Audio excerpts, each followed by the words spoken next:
시청자 여러분 안녕하십니까? 가장 빠른 종합뉴스 뉴스큐 시작합니다. 네, 국내에서 코로나19 추가 확진자는 어제에 이어 오늘도 나오지 않았습니다. 하지만 중국 내 상황이 심상치가 않습니다. 하루 사이 240여 명이 숨졌고 또 신규 확진자 수는 전날보다 9배나 늘어서 14,800여 명을 기록했습니다. 중국 정부는 분류 기준이 바뀌어서 확진자가 급증한 거라고 해명했는데요. 이번 사태 진원지인 중국이 안정돼야 이 진정 국면을 생각해 볼 수 있는 만큼 아직 긴장을 늦출 수 없는 상황입니다. 먼저 오늘의 주요 뉴스부터 보고 오시죠. 3차 전세기로 입국한 교민과 가족 가운데 의심 증상을 보인 5명과 자녀 2명 등 7명 모두 음성 판정을 받아 국방어학원으로 이동했습니다. 나머지 140명도 검사 결과 전원 이상이 없는 것으로 확인됐습니다. 국내에서 이틀째 환자가 발생하지 않아 확진자는 28명을 유지하고 있습니다. 이미 퇴원한 7명 외 환자들의 상태도 대부분 안정적이어서 추가로 퇴원하는 사례가 이어질 전망입니다. 중국의 사망과 확진자가 폭증했습니다. 후베이성 사망자는 전날보다 2.6배, 확진자는 9배나 늘었습니다. 갑자기 집계 기준을 바꾼 데 대해 고무줄 잣대와 통계 오류라는 비판이 제기되고 있습니다. 해외 완치 사례가 잇따르고 있습니다. 홍콩에서 첫 완치 환자가 나왔고 러시아에서도 2명이 퇴원했습니다. 환자 1명이 완치 판정을 받은 티베트는 다시 중국 내 유일한 청정 지역으로 돌아갔습니다. 관세청이 마스크 불법 수출 집중 단속을 벌인 결과 일주일 사이 73만 장을 적발해 단출을 차단했습니다. 이 가운데 무단으로 식약처 인증 마크를 사용해 거위 신고한 경우도 있었습니다. 일본 크루즈선에서 감염자가 또 44명 누더기로 확인된 가운데 탑승자 3,500여 명이 여전히 배에서 내리지 못하고 있습니다. 세계보건기구 WHO가 입항 허가를 촉구하며 일본 정부와 접촉에 나섰습니다. 이른바 사법농단 사건으로 기소된 현직 판사 3명에게 1심에서 무죄가 선고됐습니다. 재판부는 이들이 법원 행정처에 보고한 자료는 부당하게 수집한 수사기밀로 보기 어렵다고 밝혔습니다. 삼성 이재용 부회장이 프로포폴을 상습적으로 맞았다는 의혹이 제기돼 검찰이 수사에 나섰습니다. 삼성전자는 뉴스타파에 악의적인 허위 보도의 책임을 물어 법적 대응을 검토하겠다고 밝혔습니다. 네, 어제에 이어 오늘도 국내에서 코로나19 추가 확진자는 나오지 않았습니다. 중앙방역대책본부는 오늘 오전 9시 기준으로 추가 발생한 코로나19 확진자가 없다고 밝혔습니다. 신규 환자는 발표 시점 기준으로 지난 11일 오전 9시에 28번째 확진자가 발표된 뒤 이틀째 나오지 않았습니다. 현재 국내 확진자는 모두 28명으로 이 가운데 7명이 퇴원했고 나머지 21명은 격리 병상에서 치료를 받고 있습니다. 확진자를 제외한 의심 환자는 5,769명으로 이 가운데 5,099명이 음성 판정을 받았고 나머지 670명은 현재 검사가 진행 중입니다. 중국 우한에서 3차 전세기로 입국한 교민과 중국 등 외국인 가족 147명이 모두 코로나19 음성 판정을 받았습니다. 중앙사고수습본부는 오늘 브리핑에서 어제 귀국한 교민과 가족 147명에 대해 코로나19 진단검사를 한 결과 전원 음성으로 나왔다고 밝혔습니다. 의심 증상을 보인 5명과 동행한 자녀 2명 등 7명도 국립중앙의료원에서 진단검사를 받은 결과 모두 음성이었습니다. 전원 음성 판정을 받은 교민과 가족들은 14일 동안 경기도 이천의 국방어학원에서 1인 1실을 기본 원칙으로 생활하게 됩니다. 네, 그동안 감소 추세를 보이던 중국 내 신규 확진자 수가 이렇게 하루 사이 급증한 것을 놓고 중국은 확진자의 범주를 넓게 잡아서 그렇다고 해명을 하고 있습니다. 네, 하지만 중국 정부의 통계에 대한 의구심을 지울 수는 없는데요. 이게 과연 맞는 얘기인지 베이징 특파원 연결해서 들어보겠습니다.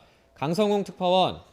네, 베이징입니다. 예, 확진자의 범위를 넓게 잡아서 그렇다. 좀 더 구체적으로 설명을 좀 해주시죠.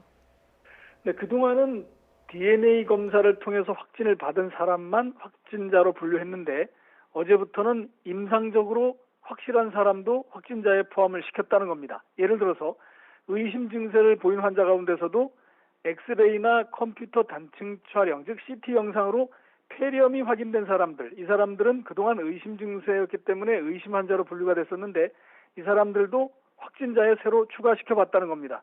이렇게 했더니 후베이성에서 어제 하루 신규 확진자가 갑자기 9배가 늘어났다는 게 후베이성 위생건강위원회의 설명입니다. 다른 성들은 이미 이렇게 하고 있었는데 후베이성은 그동안 하지 않고 있다가 어제부터 통일을 시켰다는 게 후베이성의 공식 설명입니다. 네, 중국 당국의 이런 설명을 어떻게 받아들여야 될지 좀 궁금한데 이걸 통계 부실로 볼 수 있는 부분 아닙니까? 그렇게 볼 여지가 있습니다. 확진자 수를 줄이기 위해서 고의로 그런 건지 아니면 상황이 위급해서 또 다른 성과의 그 의사소통이 부실해서 그랬는지는 정확히 알 수는 없습니다만 중국 당국이 나중에 조사를 해봐야 할 것 같습니다. 신규 사망자도 하루 사이에 2.6배가 늘어났습니다. 이것에 대해서는 아직 별다른 설명이 없습니다. 중증 환자가 8,000명이 넘으니까 그럴 수 있는 거 아니냐 이렇게 주장할 수 있는데 하루 전까지는 줄어드는 추세였기 때문에 이것은 충분한 설명이 되지 못합니다. 때문에 코로나19로 확진이 됐거나 또는 의심 환자 상태에서 사망을 했는데 그동안은 제외를 해놨다가 이번에 한꺼번에 포함시킨 거 아니냐 이런 의혹이 들고 있습니다. 이건 역시 고의성에 대해서도 의문을 제기할 수가 있는데 어쨌든 중국 보건당국의 통계에 대한 불신이 커지게 됐습니다. 예, 중국 정부의 어떤 이 불투명한 대처가 이런 불신감을 키우는 게 아닌가 싶은데요. 오늘 이제 중국 공산당이 후베이 당서기 그리고 우한시 당서기를 교체했다고 하던데 이거는 문책성 인사겠죠? 네, 그런 것 같습니다. 아무래도 코로나19의 초기 대응 실패와 부실 방역 그리고 통계 불신까지 이런 것들에 대한 중국 내 여론이 좋지 않으니까 문책성 교체를 하고 민심 수습용의 인사인 것 같습니다. 중국은 오늘 후베이성의 장차오리앙 당서기를 교체하고 후임에 상하이 시장인 잉융 상하이 전 시장을 임명했습니다. 우한시의 마궈창 당서기도 해임되고 왕중린 진안 시장이 후임에 임명됐습니다. 중국의 최고 실질적인 권력기관은 공산당이기 때문에 당서기는 성장이나 시장보다 높은 그 지역의 최고 책임자입니다. 중국은 또 이틀 전에는 후베이성의 보건 책임자 2명을 면직시켰습니다. 보건 책임자가 새로 일을 맡으면서 후베이성의 이런 부실한 통계도 나온 거 아니냐 이런 추정이 가능합니다. 네, 그리고 어제 시진핑 주석 주재로 중요한 회의가 열렸다고 하던데 어떤 이야기가 나왔습니까? 네, 어제 열린 회의는 중국의 최고 핵심 권력기관인 공산당 정치국 상무위원회입니다. 여기서 전염병과의 전쟁에서 이기려면 우한에서 승리를 해야 하고 그리고 또 우한에서 승리를 해야 후베이에서 이기고 후베이에서 이겨야 중국 전체에서 이긴다. 이렇게 시진핑 주석이 며칠 전에 말을 했는데 이렇게 하려고 하다 보니까 의료진과 병상이 현재 부족하다. 이런 점을 인정을 했습니다. 그래서 먼저 우한에 군 의료진 2,600명을 추가로 투입하기로 했습니다. 그런데 이미 우한에는 군 의료진이 4천여 명이나 가 있습니다. 여기다가 2,600명을 더해서 6,600명으로 확대하겠다는 겁니다. 그리고 우한 시내 40개 지정병원이 있는데 여기에 12,000개 병상과 또 2개의 임시병원에 2,600개 병상 이런 것들을 모두 중증 환자 치료용으로 개조를 해서 중증 환자부터 구하자 이런 대책을 내놨습니다. 신화통신 보도를 보면 경증 환자의 경우에는 체육관과 전시장 등 7곳의 우한 시내 격리시설에서 4,000명 정도가 치료를 받고 있다고 합니다. 그런데 계획상으로 보면 이 체육관 격리시설을 10,000병상 이상 확보를 한다고 했는데 아직 현재는 그 수준까지 도달하지 못한 것 같습니다.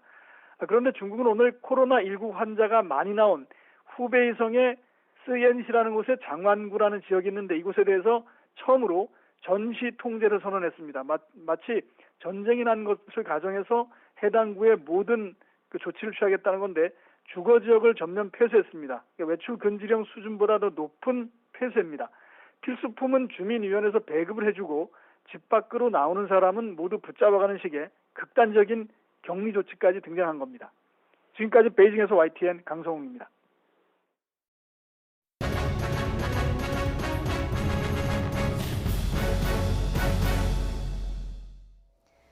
예, 국내 상황도 좀 더 자세히 짚어보도록 하겠습니다. 일단 3차 전세기로 입국해서 임시생활시설에 머무는 우한 교민 147명은 모두 코로나19 바이러스 검사에서 음성 판정을 받았습니다. 네, 관련된 내용들 취재기자와 함께 자세히 짚어보겠습니다. 유재복 기자 안녕하십니까? 네. 예, 우선 환자 발생 상황부터 살펴보면은 어제에 이어서 오늘도 추가 확진 환자는 발생하지 않았어요. 그렇습니다. 지난 11일 오전 9시 기준으로 28번째 환자가 발생했는데 확진은 그 전날 밤에 나왔습니다. 그러니까 이틀 정도 나오지 않고 있는 건데요. 네. 그러니까 코로나19 확진 환자가 28명이 그대로 있는 거고요.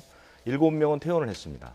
그러니까 4명 가운데 1명은 퇴원한 꼴이 됐죠. 예. 그다음에 나머지 21명의 지금 상황이 어떤지가 상당히 궁금한데요. 네. 대부분은 크게 위중하지 않습니다. 경증 정도의 모습을 보이고 있고요.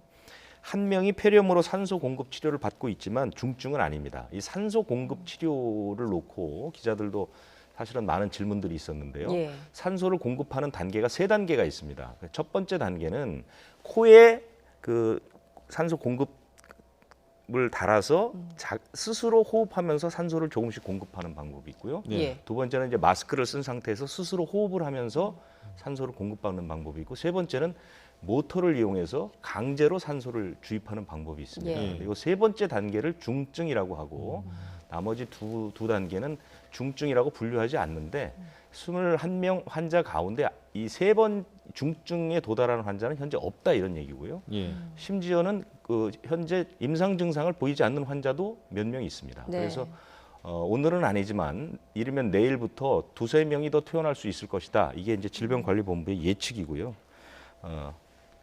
의심 환자 5천여 명이 음성 판정받았고 현재 검사 받고 있는 인원은 670명 정도 됩니다. 예. 예. 그리고 어제 이제 3차 전세기를 타고 귀국한 우한 교민들 가운데서 이제 어제 의심 증상을 보였던 분이 5분이 있었는데 네네. 좀 걱정됐었는데 이분들 모두 다행히 음성 판정을 받았다고요. 네, 그분 다섯 분하고 그 5분과 같이 병원으로 간 그 자녀 2명이 있습니다. 예. 각각 다른 부모 밑에 있는 자녀인데요. 예. 이렇게 7명 그리고 입소한 140명 모두 검사를 했습니다. 네. 근데 전부 음성으로 나왔습니다. 어저께 그 병원으로 이송된 그 국립중앙의료원으로 이송된 사람은 성인 5명, 그다음에 자녀 2명인데 한국인이 3명, 중국인이 2명 이렇게 되는데요. 예. 한 명은 기내에서 의심 증상이 나왔고 나머지 4명은 그 공항 검역 과정에서 나왔습니다. 그런데 중국의 검역을 통과할 때는 아무 문제가 없다가 네. 기내에서 이제 그 증상을 보였거든요.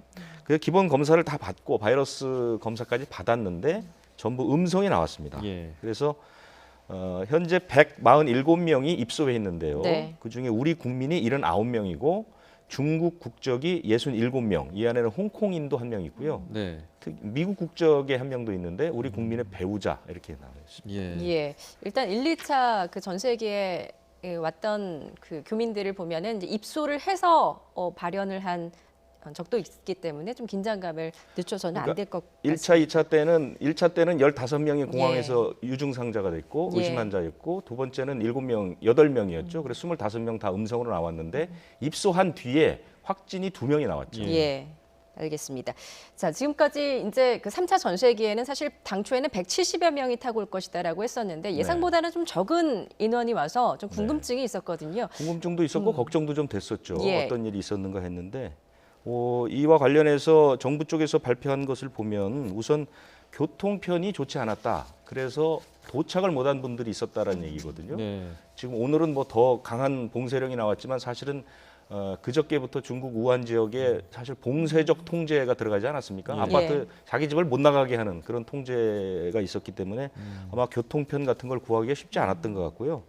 그 다음에 이제 뭐 생업이 있는 분들 또는 이제 직장이 있는 분들 뭐 이런 분들 그 다음에 이제 우리나라에 연고가 없으면 사실은 14일 이후가 또 막막할 수가 있지 않습니까? 네. 들어와서 그래서 막판에 포기한 분들이 있고 여건이 없어서 들어오지 못한 분도 있다. 예. 그리고 이제 한 분은 중국의 그 검역에서 유증상자로 의심 환자로 판명이 됐는데 부부였습니다. 그래서 예. 그 배우자가 그럼 나도 입국하지 않겠다 해서 들어오지 못한 경우 이런 경우들이 있었습니다. 예. 예. 같이 못 와서 이제 포기를 한 경우도 있었다고 설명해 주셨고요.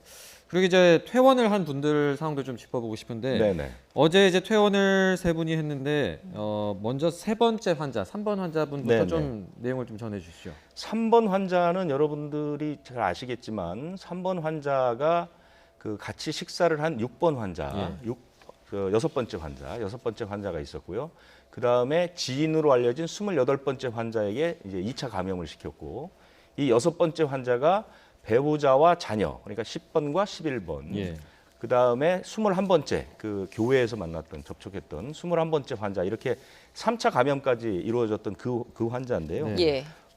완치가 돼서 퇴원을 했습니다. 그러니까 퇴원의 기준을 다 갖춘 거죠. 임상적으로 문제가 없고 24시간 간격으로 2번에 걸쳐서 유전자 증폭 검사에서 음성으로 나왔기 때문에 퇴원을 했는데 네. 예. 어저께 마스크를 쓰고 나와서 꽃다발을 그 병지 병원으로도 받고 퇴원을 했는데 이 환자는 사실은 제가 조금 전에 말씀드린 것처럼 2, 3차 감염 때문에 병원 안에서 굉장히 마음고생을 했던 모양입니다. 네. 그래서 심리 치료도 받았고요. 아, 예. 이 세 번째 환자는 그 에이즈 치료제로 상당히 호전된 또 특징을 하나 가지고 있죠. 예. 예, 지금 말씀하셨듯이 이제 3번 환자, 세 번째 환자가 퇴원한 이후에 이제 그 병원에서 기자간담회가 있었는데 의료진이 공식적으로 밝혔습니다. 이 세 번째 환자 치료에 에이즈 치료제 네. 칼레트라가 어느 정도 효과가 있었던 것 같다. 그렇습니다. 예. 칼레트라는 이제 에이즈 치료약인데요. 먹는 약입니다. 이게 정 형태로 되어 있는 네. 그 에이즈 바이러스의 억제 효과를 보는 거죠. 이것은 신종 코로나 바이러스의 그 맞는 치료제는 아닙니다. 예. 에이즈의 치료제인데 이것이 이 신종 코로나 바이러스를 억제하는 효과가 있었다는 거고요. 세 번째 환자 이번 8일째부터 이 칼레트라를 투여를 했는데 예. 다음 다음 날부터 바이러스 검출량도 줄었고 폐렴 증상도 좋아졌다. 이렇게 되는 거죠. 네. 이 의료진들이 뭐라고 얘기했냐면 코로나19 이 바이러스가 사실은 세상에 알려진 게 이제 2달 정도밖에 되지 않았기 때문에 네. 특효약이 없습니다. 그래서 썼다는 얘기죠. 그런데 이 신종 코로나 바이러스 역시 코로나 바이러스 계열이기 때문에 이 칼레트라라는 사스나 메르스 때 썼던 약을 썼는데 네. 임상적으로 효과를 봤다는 그런 뜻입니다. 네. 그 해외에서도 뭐 중국도 그렇고 태국에서도 그렇고 그 칼레트라를 써서 좀 효과를 봤다는, 물론 사례가 이제 굉장히 적습니다만 네네. 그래도 이런 게 좀 효과가 있다는 얘기들이 조금씩 나오면서 이게 이제 치료제 개발에 좀 희망이 생기는 거 아닌가 그런 네네. 생각인데 어떻게 보세요? 지금 우리 국내 환자 가운데 이 3번 환자 말고 첫 번째 환자, 그 중국으로 돌아간 네. 첫 번째 발병 환자, 그 환자도 이 칼레트라는 약을 썼고요. 그다음에 8번 환자도 칼레트라는 약을 썼는데요. 예.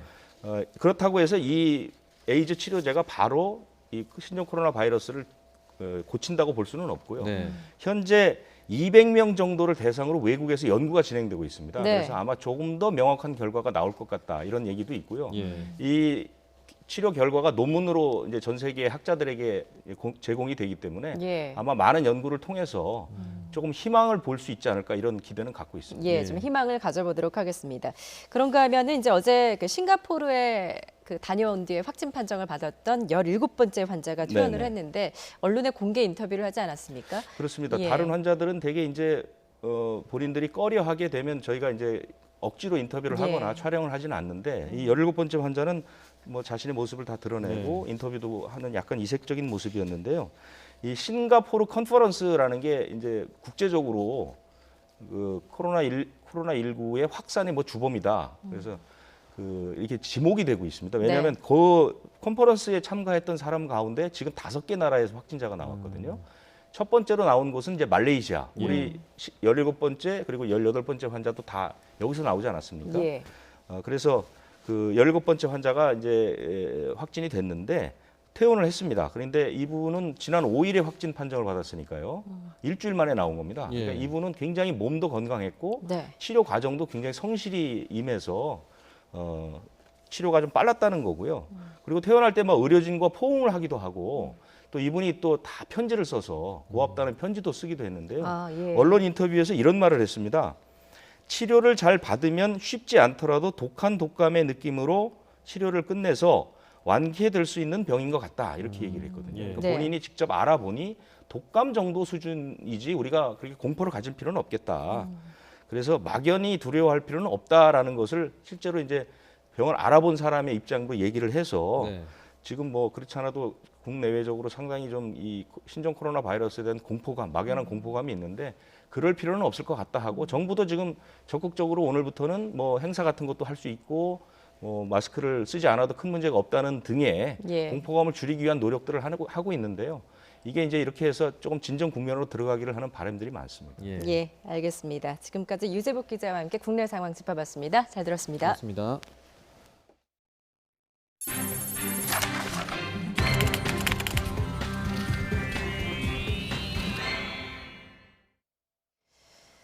예, 문재인 대통령이 어제 서울 남대문 시장을 방문한 데 이어서 오늘은 6대 그룹 대표와 경제 5단체장을 만났습니다. 코로나19는 방역 관리가 안정적인 단계에 들어섰다는 평가와 함께 머지않아 종식될 것으로 내다보고 기업들도 예정됐던 투자를 차질 없이 진행해달라고 당부를 했습니다. 취재기자 연결합니다. 김영수 기자. 네, 청와대입니다. 예, 코로나19를 극복하기 위한 문 대통령의 경제 행보 자세히 전해주시죠. 네, 문재인 대통령이 참석한 오늘 코로나19 대응 경제계 간담회에는 이재용 삼성전자 부회장을 비롯한 6대 그룹 대표가 자리했고요. 박용만 대한상공회의소 회장 등 경제 5단체장도 함께했습니다. 문 대통령은 이 자리에서 우리 방역 체계에 확신을 나타내면서 이제는 위축된 경제에 활력을 불어넣어야 할 때라는 뜻을 밝혔습니다. 코로나19 이후 너무 위축돼 있었다면서 심리적 대반전이 필요하다고도 말했습니다. 문 대통령의 발언 직접 들어보겠습니다. 국내에서의 방역 관리는 어느 정도 안정적인 단계로 들어선 것 같습니다. 코로나19는 머지않아 종식될 것입니다. 이제는 정부와 경제계가 합심하여 코로나19의 피해를 최소화하고 경제 회복의 흐름을 되살리는 노력을 기울일 때입니다. 문 대통령은 그러면서 금융과 통관, 특별연장근로 인가, 대체 생산품 인증 등으로 기업 활동을 뒷받침하고 과감한 세제 감면과 규제 특례를 강화하겠다고 약속했습니다. 또 금융 지원 확대와 세금 납부 기한 연장을 통해 중소기업과 소상공인 피해를 줄이는 동시에 항공, 해운, 운수, 관광 등 업종별 피해 대책도 마련하겠다고 밝혔습니다. 네, 정부가 최대한 뒷받침하겠다 이런 뜻으로 보이는데요. 기업들에 대한 당부도 있었다고요. 네, 그렇습니다. 문 대통령은 기업들이 정부를 믿고 코로나19 사태 이전에 예정했던 투자를 차질 없이 진행해달라고 강조했습니다. 어려울 때일수록 과감한 투자가 경제를 살리는 만큼 혁신 성장의 발판이 된다는 겁니다. 그러면서 삼성과 현대차 같은 대기업이 협력업체에 경영 안정자금을 긴급 지원한 것에 감사를 표하며 상생 협력을 독려하기도 했습니다. 문 대통령은 또 CJ그룹이 투자한 영화 기생충의 아카데미 사관왕 쾌거를 언급하면서 기업들의 도전과 혁신이 국민의 희망이 되고 있다고 말했습니다. 간담회에 참석한 박용만 대한상의 회장은 중국 내 정상 조업이 이루어질 수 있도록 정부의 집중적인 지원과 사태 극복을 위한 공무원들의 적극적인 행정을 요청했습니다. 지금까지 청와대에서 전해드렸습니다. 코로나19의 확산 속에서 수급 부족 현상이 발생하고 있는 보건용 마스크의 대량 불법 반출 행위가 세관에 적발됐습니다. 관세청은 보건용 마스크 불법 반출을 막기 위해 지난 6일부터 집중 단속을 벌인 결과 일주일 사이 73만 장의 반출을 차단했다고 밝혔습니다. 이번에 적발된 건수는 모두 72건, 마스크 73만 장으로 이 가운데 불법 수출로 의심되는 10건, 63만 장에 대해서는 조사에 착수할 방침입니다. 관세청은 압수한 물품은 수급 안정화를 위해 국내 판매를 추진하고 앞으로도 보건용 마스크의 불법 수출 등을 집중적으로 단속할 예정입니다. 코로나19가 확산하고 있는 가운데 아시아나항공이 중국 노선에 이어 동남아 노선도 운항을 대폭 줄이기로 했습니다. 아시아나항공은 인천에서 타이완, 타이중 노선은 오는 26일부터, 인천에서 태국, 치앙마이 노선은 다음 달 3일부터 각각 운항을 잠정 중단하기로 했다고 밝혔습니다. 또 주 21회 운항하던 인천 하노이 노선을 오는 18일부터 주 14회로 간편하고 주 14회 운항 중인 인천 방콕 노선 역시 주 7회로 운항 편수를 줄이기로 했습니다. 인천 싱가포르, 인천 나트랑, 인천 사이판 노선의 운항도 다음 달 중순까지 간편합니다.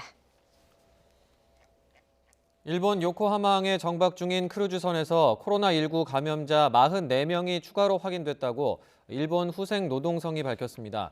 감염자 중 승객은 43명, 승무원은 1명입니다. 이에 따라 지난 5일 10명의 감염자가 발생한 이후 이 크루즈선에서 확인된 감염자는 218명으로 늘었습니다. 지금까지 검사를 받은 사람은 총 713명으로 이 가운데 30% 정도가 감염자로 확인됐으며 아직 검사를 받지 못한 탑승자는 3,000명 정도로 알려졌습니다. 이와는 별도로 배 안에서 하루 동안 검역을 담당했던 검역관 1명도 앞서 확진 판정을 받았습니다. 세계보건기구 WHO가 코로나19 확산 우려 속에 선박의 자유로운 입항 허가를 촉구했습니다. 집단 감염으로 해상에 격리된 크루즈선 다이아몬드 프린세스호와 관련해서는 일본 정부와 접촉하고 있다고도 밝혔습니다. 보도에 이종수 기자입니다. 코로나19 집단 감염으로 일본 요코하마항에 정박한 크루즈선 다이아몬드 프린세스호. 세계보건기구 WHO는 다이아몬드 프린세스호에 탑승한 모든 승객의 건강을 지키기 위해 일본 정부와 국제해사기구, 선주 등과 지속해서 접촉하고 있다고 밝혔습니다. 그러면서 코로나19 확산 우려로 5개 나라로부터 입항을 거부당한 크루즈선 웨스테르담의 입항을 캄보디아 정부가 허가했다며 선박의 자유로운 입항 허가를 촉구했습니다. Today, Cambodia agreed to accept the Western Dam cruise ship, which has been stranded at sea for several days. 거브레예수스 사무총장은 현재까지 크루즈선 3척이 통관이 지연되거나 입항을 거부당했지만 증거에 따른 것은 없다고 덧붙였습니다. WHO는 중국 내 코로나19 확산세 감소에 대해선 신중한 입장을 보였습니다. That must be interpreted with extreme caution. This outbreak could still go in any direction. WHO는 코로나19 대응을 위한 포럼에서 4개의 백신 후보가 논의됐다면서 이 가운데 일부 백신이 3, 4개월 후에는 임상시험에 들어갈 수 있을 것으로 보인다고 밝혔습니다. 이는 미국의 제약업체 모더나 테라퓨틱스가 개발 중인 백신이라고 말했습니다. YTN 이종수입니다. 국내 상황도 일단은 안정 국면입니다. 코로나19 신규 확진자가 이틀째 나오지 않았고 지금까지 퇴원 환자도 7명으로 완치 사례는 앞으로 더 늘어날 것으로 보이는데요. 네, 국내외 코로나19 상황 이재갑 한림대 감염내과 교수와 함께 살펴보겠습니다. 네. 안녕하세요. 안녕하세요. 예, 그동안 하루가 멀다 하고 이렇게 확진자가 나왔는데 일단 어제에 이어서 오늘도 추가 확진자는 나오지 않았습니다. 그렇지만 지금 중국 내 상황이 심상치가 않거든요. 네. 언제쯤 이게 좀 소강 국면에 들어갈 거라고 보시나요? 일단 중국 내에서의 환자 발생 상황들이 이제 많이 좋아지는 상황이 돼서 중국에서 국내로 유입될 만한 환자 수가 줄어드는 느낌이 이제 들어야 저희들 안심할 수 있는데요. 예. 중국이 오늘 이제 사례 정의를 바꾸면서 갑자기 이제 확진 환자 수를 한 14,000명 이상 늘렸는데 네. 이제 그렇다는 얘기는 중국이 지금까지 확진하고 있었던 방법만으로는 전체 환자 규모를 파악을 못하고 있었다는 얘기거든요. 예. 그러니까 실제로 생각보다 환자 발생 규모가 상당히 크다는 걸 말하고 있기 때문에 네. 좀 안심하기는 좀 이를 것 같고 중국이 어떤 식으로 이제 진행할지를 좀 계속 지켜봐야 될 상황입니다. 예. 우리나라는 조금 그래도 이제 이틀째 확진 환자가 안 나왔지만 중국이 네. 안정이 돼야 우리도 어느 정도 그때쯤 돼야 소강 국면이라든지 이런 걸 생각해 볼 수 있다. 이렇게 이해를 하면 될까요? 예, 맞습니다. 특히 이제 중국 안에서도 어떤 부분이 중요하냐면 그러니까 우한 후베이 자체는 워낙에 환자 발생 규모가 상당히 크잖아요. 그런데 거기는 이미 이제 차단이 된 상황이기 때문에 이제 우한과 후베이를 벗어난 지역들, 광저우라든지 상해라든지 이런 지역에서의 환자 발생 상황들이 계속 악화된다면 이건 사실 그쪽에서 또 국내로 들어오는 네. 환자분들 또 마지막에 진단됐던 분들이 또 광저우에서 오신 분들도 있었잖아요. 예. 이제 그런 부분들이 상당히 국내 부담이 될 수 있다는 얘기입니다. 그렇군요. 일단 이제 국내 상황을 보면 28명이 확진을 받았었는데 7명이 퇴원을 했고 현재 21명이 격리 치료를 받고 있습니다. 이 환자 가운데 치료 중인 확진자의 상태도 궁금한데요. 이 가운데 한 명이 이제 산소 치료를 요하는 폐렴 치료 중이다라고 하는데 아주 중증은 아니라고요? 산소를 한다고 해서 중증은 아니고요. 네. 보통 우리가 이제 중증으로 표현하는 정도라면 인공호흡기를 해야 되는 정도 수준까지 가면 저희가 중증 또는 위중 이렇게 나누는데 이제 참고로 이제 중국의 이제 중증과 위중을 이제 하는 기준을 말씀을 드리면 그냥 이제 일반적인 산소를 하지 않은 상태에서 이제 그 사람의 산소 농도를 측정하는 기계가 있거든요. 기계에서 93% 이하 정도에 되는 사람들을 일단은 이제 중증이라 그러고 인공호흡기를 달 정도 되는 분들을 위중하다 이렇게 표현하고 있어서 네. 아마 그 정도 수준으로 우리도 파악을 한다 그러면 지금 환자는 그냥 산소 농도가 이렇게 떨어지는 않지만 조금 호흡이 곤란이 있어서 산소를 하는 정도이기 때문에 중한 환자라까지 표현하지는 않아도 될 것 같습니다. 예. 그리고 이제 어제 3차 전세기로 입국하신 교민들 네. 가운데서 5분이 이제 의심 증상을 보였다가 음성으로 나왔는데 네. 그런데 이제 앞선 사례들을 볼 때 첫 검사에서 음성이 나왔다고 하더라도 또 뒤에 양성 판정을 받는 경우도 있어서 좀 완전히 안심할 수는 없을 것 같습니다. 어떻게 보고 계세요? 일단은 이제 처음에 모든 분들의 검사 음성이 나온 건 다행으로 생각이 되고요. 대부분 증상이 경미했거나 증상이 없는 분들에 대한 검사니까 결과가 그렇게 나올 수는 있는데 예. 다만 아직까지 잠복기 안에 있는 환자분들이 있을 수 있기 때문에 추후에 증상이 나타나는 분들에 대해서는 추가적인 검사들이 계속 진행될 거라고 생각을 하고 있습니다. 예. 예. 어제 퇴원했던 그 17번째 환자는 독감 정도로 아주 심각한 질병은 아닌 것 같다라고 이제 퇴원하면서 네. 인터뷰 내용에서 밝혔거든요. 그 나머지 환자들의 어떤 완치 사례도 더 늘어날 거라고 보십니까? 현재 중증 환자들이 많지도 않고 또 폐렴까지 간 환자도 많지 않은 상황이라서 아마도 대부분의 환자들이 큰 문제 없이 회복되지 않을까 생각은 되고 있고요. 예. 예. 다행히 이제 건강하게 회복되는 분들이 다행이고 대부분의 분들이 워낙 좀 건강하신 분들이 이제 또 조기에 진단을 됐었기 때문에 그런 이유들도 우리나라 내에서 경과가 좋은 데에 영향을 주고 있는 것 같습니다. 네. 자, 코로나19 중앙임상 TF라는 곳에서 네. 치료 원칙을 이제 발표를 했어요. 네. 그 항바이러스제 투여 권고하는 내용이 있는데 이게 좀 그 환자 상태에 따라서 다른 거죠? 어떤 내용입니까? 그 항바이러스제를 투여하는 대상에 대해서 이제 어느 정도 의료진 간에 이제 소통을 한 거로 보이고 있고요. 예. 일단은 너무 경증인 환자한테 굳이 투여해야 될까에 대한 부분들에 대해서는 조금 논의를 하고 있고 일단은 환자의 증상이 지속되거나 또는 폐렴으로 넘어갈 가능성이 높은 환자들에 대해서는 우선적으로 쓸만한 약이 있다면 우선 투여해서 네. 병의 경과를 일단 최대한 억제해보자 이런 식으로 결론을 내린 것 같습니다. 예. 그래서 사용 기간이나 이런 부분들도 어느 정도 이제 논의를 했고 그다음에 또 어떤 약제들은 부작용이 많으니까 꼭 필요한 경우에만 사용하자 이런 이제 그 환자를 보는 주로 의료진들끼리 어느 정도 합의를 이룬 것 같습니다. 그렇군요. 그러니까 이제 기저질환이 있거나 고령자, 중증의 네. 경우에는 항바이러스 치료제를 투여하기로 합의를 했고 네. 그리고 이제 반대로 젊거나 경증이면 굳이 항바이러스를 쓰지 않아도 자가 면역으로 충분히 완치할 수 있다. 이런 이야기일까요? 예, 그렇습니다. 어쨌든 그 중국에서의 상황들도 초기에는 주로 중증으로 입원한 환자들, 아주 중증 입원한 환자들의 자료만 나와서 조금 이제 그런 부분들이 많이 언급이 안 됐는데 네. 전반적인 환자, 우리나라에서 환자 발생이나 이제 외국에서 발생한 사례들을 보게 되면 아주 가벼운 증상부터 아주 중증까지 상당히 이제 다양하게 나타나는데 특히 외국에서 주로 이제 중국에서 유입됐거나 진단된 분들 같은 경우는 대부분 건강한 환자분들이 많았고 예. 경증 환자들이 많기 때문에 그런 분들은 치료 없이도 회복이 된다. 그래서 본인이 스스로 바이러스를 이겨낸다 이렇게 이제 표현을 하고 있고요. 예. 중증으로 진행하는 환자들조차도 사실은 이런 치료제들이 도와주는 역할이지 어떻든 본인이 스스로 이겨내야 되는 부분이 바이러스 질환의 또 특징이거든요. 예. 그 본인이 이겨낼 수 있게까지 이제 의료적으로 끝까지 도와서 환자들을 버티게 하는 그런 부분들이 중요한 중환자 치료이기 때문에 네. 예. 어떤 환자 스스로 이겨내게 하는 치료가 지금 현재로서는 제일 중요합니다. 그렇군요. 예. 이제 중증이거나 이제 연령대가 높으신 분들 같은 경우에는 뭐 에이즈 치료제 같은 거를 써야 한다 이렇게 권고를 하고 네. 있는데 그러면 아직은 근데 이제 에이즈 치료제 효과 있다 이렇게 단정 지을 수 있는 단계는 아닌 거죠. 어느 정도 수준이 되면 이게 좀 효과가 있다 이렇게 좀 결론을 낼 수 있을까요? 그러니까 이제 어떤 신약이나 어떤 약이 효과가 있다는 걸 증명하려면 사실은 이제 약물을 투여한, 그러니까 똑같은 질병에 걸린 사람한테 약물을 투여한 그룹과 투여하지 않은 그룹을 비교해서 효과를 이쪽은 치료가 더 몇 명이 잘 됐고 이쪽은 치료가 안 됐더라 이렇게 증명을 해야 되는데 예. 지금은 예. 응급 상황이라 그렇게까지 연구가 진행되긴 사실 어려운 상황이고요.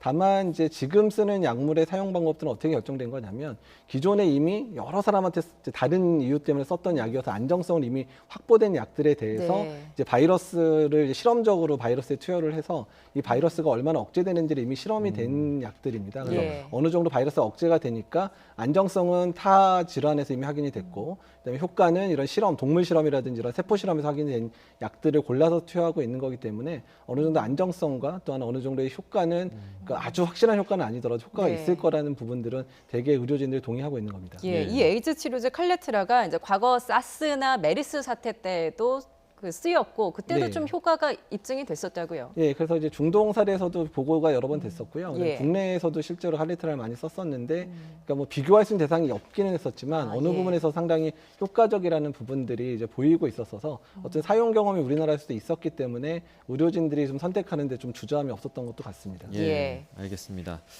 그리고 이제 이번 주말쯤에 그 앞서 이제 1, 2차 전세기 타고 오셨던 우한 교민분들 700분 정도가 이제 격리 해제가 될 걸로 보이는데 잠복기가 이제 끝났으니까요. 그렇죠. 예. 근데 이분들이 이제 격리 해제가 된 이후에 좀 뭐 조심하거나 이럴 부분이 있을까요? 일단은 뭐 특별한 증상이 없고 또 여러 번 검사를 통해서 이제 바이러스 감염이 없는 걸 확인한 상황이니까 크게 걱정할 부분은 없는데요. 아주 드물지만 잠복기를 벗어나서 발생하는 분들도 나올 수는 있기 때문에 네. 이제 이제 퇴소하기 전에 그런 교육들을 할 겁니다. 예. 뒤늦게라도 증상 발현되면 다시 보건소에 연락한다든지 또 본인의 건강을 어떻게 지켜야 되는지에 대한 교육이 충분히 될 거기 때문에 크게 국민들께서 우려하실 바는 없을 것 같고요. 퇴소하시는 분들이 그 수칙을 잘 따라주시면 될 것 같습니다. 예. 이제 앞서 중국 상황이 변수가 될 것이다라고 네. 이제 말씀해 주셨는데 특히 이제 후베이성의 경우에는 이제 어제 갑자기 그 사망자도 폭증을 했고 네. 또 신규 확진자 수는 9배나 늘지 않았습니까? 네. 이게 중국 정부는 사례 정의 변경에 의한 것이다. 그러니까 그냥 말하자면 확진자를 분류하는 기준을 바꾼 네. 것이다라고 얘기를 했는데 이 해명이 좀 석연치는 않거든요. 어떻게 보십니까? 그러니까 석연치는 않은데 네. 그러니까 어쩔 수 없는 선택이라고 생각이 드는데요. 그러니까 지금 중국에서 후베이나 우한 같은 경우 환자가 너무 많이 발생하니까 확진을 위해서 검사를 돌릴 수 있는 게 아마 제한이 될 겁니다. 뭐 하루에 뭐 2,000명, 2,000명, 3,000명, 3,000명인데 그 숫자만을 공개를 하면 전체 발생 규모를 알 수가 없는 상황이 되거든요. 예. 그러니까 그러다 보니까 검사는 좀 늦게 되더라도 의사가 판단하건대 이 사람이 이제 그 코로나19에 감염된 게 이제 맞을 것 같은 환자를 일단 확진자의 범위에 넣어서 전체 발생 규모를 이제 추정을 하기 시작하는 것 같고요. 네. 근데 이게 추정이 돼야 의료진을 얼마나 투여할 건지, 약을 얼마나 준비할 건지에 대한 준비를 할 수 있기 때문에 그러니까 우리 이제 외부에 있는 우리나라 입장에서는 전체 발생 규모를 추정할 수 있는 또 기회가 될 수도 있어서 네. 일단 중국이 그 전체 발생 규모를 제대로 계속 통계를 내주는 게 중요할 것 같고 또 한 예. 가지 또 거꾸로 말하면 중국 내에서 지금 그런 치료나 이런 부분들이 많이 어렵다는 걸 또 반증하는 네. 얘기거든요. 또 확진도 잘 하기가 힘든 부분이기 때문에 어떤 예. 면에서는 중국의 그런 의료적인 상황들이나 어떤 시약이나 진단과 관련된 부분에 대해서도 전 세계적으로 도움이 필요하지 않은 상황인 걸 또 반영하는 결과로 생각이 됩니다. 예. 중국 상황도 좀 지켜봐야 되고 그리고 좀 관심을 끌고 있는 게 일본의 이제 크루즈선에서 네. 확진 환자가 갑자기 막 늘면서 이제 계속 관심을 받고 있는데 총 감염자가 200명을 넘어섰거든요. 이게 초기 대응 패착이 아니냐 이런 지적 나오는데 어떻게 보십니까? 일단 그러니까 일본도 뭐 이런 상황이 처음이니까 어떤 방법을 강구하지 못했을 것 같은데, 그러니까 우리나라도 이제 메르스 때 병원들이 여러 번 이제 노출이 되면서 환자가 많이 발생했던 적이 있었는데 초기에 환자들을 풀어내지 않고 그냥 가만뒀다가 그 안에서 또 감염자가 발생해서 계속 노출되는 상황들이 벌어져서 문제가 됐었던 병원들이 몇 군데 있었거든요. 네. 그래서 예. 그런 이유 때문에 전체 병원을 다 폐쇄시키고 환자들을 다 나눠서 분산시켜서 1인 격리를 했었던 방법을 따랐었는데 그러니까 지금 마찬가지 상황이거든요. 안에서 환자가 발생을 했는데 초기에 환자 유증상군하고 무증상군을 분리해서 다 이제 유증상군 검사를 하면서 빼야 되는 거고 무증상군에서도 환자가 계속 발생할 수 있기 때문에 예. 그분들을 다 1인 격리 형태로 묶어놔야 그 안에서 서로 교차 감염되는 걸 막을 수 있는데 그 시기를 놓쳐버린 거거든요. 예. 그러니까 지금 만약에 계속 이런 상태로 배 안에 묶어두게 되면 뭐 몇백 명 이상 더 발생할 수도 있는 상황이 될 수 있어서 네. 상당히 좀 우려가 되는 상황이라 어떻게 해서든 환자분들을 밖으로 빼내고 또 무증상 그룹들도 다 1인 격리를 해서 이제 서로 그 안에서 교차 감염이 되지 않도록 하는 노력이 지금 필요한 때입니다. 예. 그러니까 이제 그 크루즈선 내에는 중증 환자도 있고 일단 고령자와 지병 있는 환자 그리고 창문이 없는 객실 승객들은 이제 사선하도록 하겠다라고 했지만 그 시기가 이미 너무 늦어버렸다라는 진단이신 거군요. 그렇죠. 어차피 예. 그분들 내려와봐야 그중에 상당수가 아마 확진이 될 가능성이 높거든요. 예. 그러니까 이미 늦었다는 거고 그다음에 고령 환자분들이 많은 상황이라 잘못했다가 타이밍 놓쳐버리면 그중에 일부 아주 중증으로 넘어가 사망자도 발생할 수 있어서 예. 상당히 좀 우려가 되는 상황입니다. 예. 알겠습니다. 이 일본 크루즈선 상황도 계속 예의주시해야 될 것 같습니다. 지금까지 이재갑 한림대 감염내과 교수였습니다. 잘 들었습니다. 고맙습니다. 감사합니다.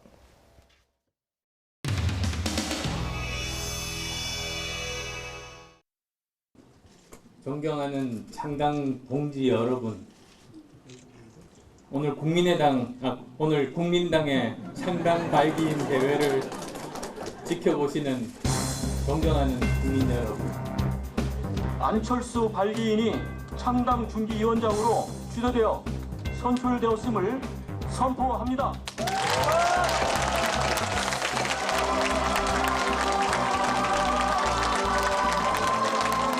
소중한 의견을 담아서 하나의 오렌지를 완성하여 국민당과 안철수 위원장께서 함께 공유할 가치와 비전의 초석으로 삼겠습니다.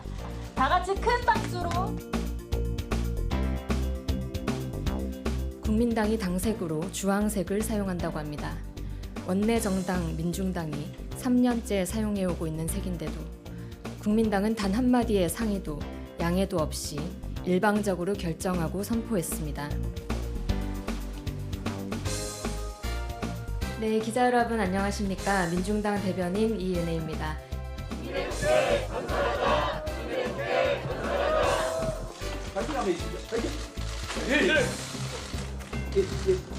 소수 정당에 가까운 이미지를 안철수라는 유명세를 이용해 앗아가는 것이 대기업 갑질과 무엇이 다릅니까? 그게 안철수 대표가 떠들던 공정입니까? 소식을 듣고 민중당은 매우 당혹스러웠지만 먼저 대화로 설득해보려 했습니다. 안철수 대표의 관련한 문제로 면담을 제안했습니다. 하지만 안철수 대표 측은 민중당은 주황색이지만 우리는 오렌지색이다. 그런 일로 대표 간 면담은 불필요하다고 거절해왔습니다. 네, 아이들이 보는 동화책입니다. 오렌지는 주황색이다 라고 되어 있습니다.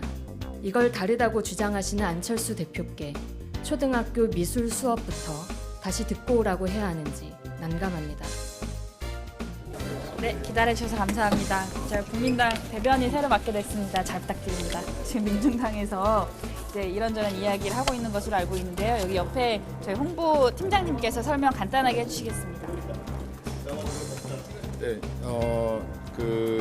국민당에서 추구하는 오렌지색은 새희망을 뜻하는 거고 색깔도 지적 소유권이 제한되어 있지 않습니다. 그리고 실제로 색을 좀 유심히 들여다보면 눈을 조금 크게 뜨고 들여다보면 색깔이 다릅니다. 국민당은 오렌지색입니다. 그 색깔을 정하시기 전에 네. 국민당의 색깔을 좀 비슷하다는 고려를 했었는데 그 이야기는 들었습니다. 네. 근데 민중당은 약간 주황에 가깝고 지금 저희가 완전히 그 데이터를 이렇게 정하지는 않았지만 저희는 약간 주홍 쪽입니다. 그러니까 이게 워딩의 좀 차이인데 사실은 조금 저희는 비비드해요. 조금 더 명쾌합니다. 네.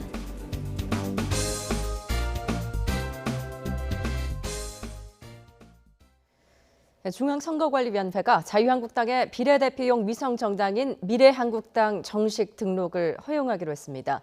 오는 4.15 총선 투표용지에서 미래한국당을 볼 수 있게 된 건데요. 국회로 가보겠습니다. 최기성 기자. 네, 국회입니다. 예, 결정을 앞두고 등록이 된다 안 된다 이런 다양한 관측들이 나왔었는데 결국 허용이 됐군요. 네, 선관위는 정당법상 등록 요건인 정당 명칭과 사무소 소재지 등을 심사한 결과 문제가 없다며 이같이 발표했습니다. 앞서 민주당에서 문제 삼았던 자유한국당 사무실과 주소가 같다는 지적에 대해서는 같은 사무실을 쓰더라도 임대료만 내면 문제될 일이 아니라고 선관위는 전했습니다. 여기에 오늘 오전 자유한국당 의원총회에선 5.18 비하 발언으로 당 윤리위에서 제명 결정이 내려진 이종명 의원을 1년 만에 제명 처리하기도 했습니다. 위성정당 파견을 위한 조치인 겁니다. 앞서 민주당 이인영 원내대표는 미래한국당 창당은 개정 선거법 취지를 훼손하는 퇴행적 행위라고 지적했습니다. 한편 선관위는 오늘 안철수 전 의원이 추진하는 국민당 당명이 국민새정당과 뚜렷이 구별되지 않는다는 이유로 보완을 요청했습니다. 예, 자유한국당과 새로운 보수당 등이 참여한 통합신당준비위원회, 신당 명칭을 확정하는 등 선거 준비에 속도를 내고 있다고요? 네, 통합신당준비위원회는 통합신당 공식 명칭을 미래통합당으로 정했습니다. 박형준 공동위원장은 새로운 정당이 중도 보수통합 정당인 것을 알리는 게 중요하다고 판단했다면서 통합이라는 가치와 연대라는 의미, 그런 차원에서 미래통합당으로 정했다고 부연했습니다. 대표는 한국당 황교안 대표가 그대로 맡기로 했고 지도부는 한국당 최고위를 확대 개편해서 꾸리기로 했습니다. 공천관리위원회는 최대 13명으로 한국당 공관위를 기본으로 확대하기로 했고 당 색깔은 분홍색인 밀레니얼 핑크로 정했습니다. 예, 민주당도 총선 준비에 속도를 내고 있는데 후보자 면접이 언제까지입니까? 네, 오늘이 민주당 예비 후보 473명 면접 마지막 날입니다. 민주당 원혜영 공천관리위원장은 심사 결과를 검토해서 이르면 내일, 길어지더라도 오는 16일쯤 1차 경선 지역을 발표할 것이라고 밝혔습니다. 전략 공천 지역은 다음 주에는 발표하기로 했습니다. 한편 민주당 공천관리위원회는 후보자 간의 상호 비방이 잇따르고 있다면서 예비 후보들에게 경고성 문자 메시지를 보내기도 했습니다. 공관위는 당내 결속을 저해하는 행위가 거듭되면 공천 배제 같은 불이익을 주겠다고 했습니다. 지금까지 국회에서 전해드렸습니다. 양승태 사법부 시절 영장 사건 기록을 통해 검찰 수사 상황을 유출한 혐의로 기소된 현직 부장판사들이 1심에서 모두 무죄를 선고받았습니다. 재판부는 법원 행정처에 전달된 수사 정보가 실질적으로 보호할 가치가 있는 공무상 비밀에 해당하지 않는다고 판단을 했습니다. 취재기자 연결합니다.